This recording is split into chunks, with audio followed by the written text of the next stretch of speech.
Evo ga Lugo, stari most. Ja nisam sigurna, ali mislim da je to most iz rimskog doba. Vidjet ću kasnije. Predivno izgleda grad, odavde gledano. Nalazi se na tom brdu i dominira ovom kotlinom. Sad malo dole, pa onda uzbrdo do grada. Svi kažu da je jako lep i zanimljiv i mnogi su odlučili da ostanu 2 dana. Ja imam specijalno iznenađenje u vezi s ovim, ali to neće biti odmah danas i sutra.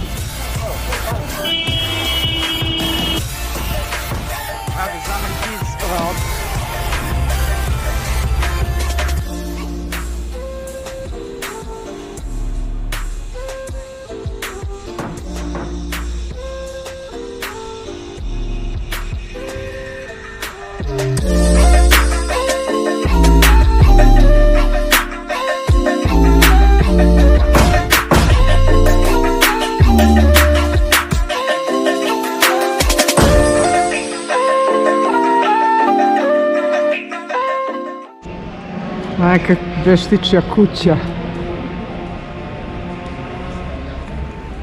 Okay, say something. Hey, huh? What are you doing? Hello. I'm fine. Hola. Ya ves. Lugo. I love Lugo. Galicia. Europa. I love Lugo. I love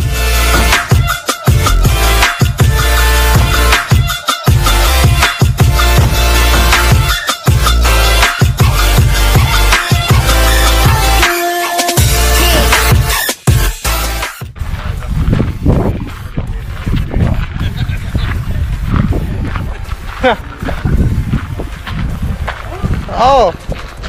Ave Cesar. Salve, Romano. Romano, 3 days, in 3 days festival. Yes. Yeah, I will come to watch you. The next weekend. Next weekend I come. Nedaleko is the name. I'm going to Santjago and come back to watch. Yeah.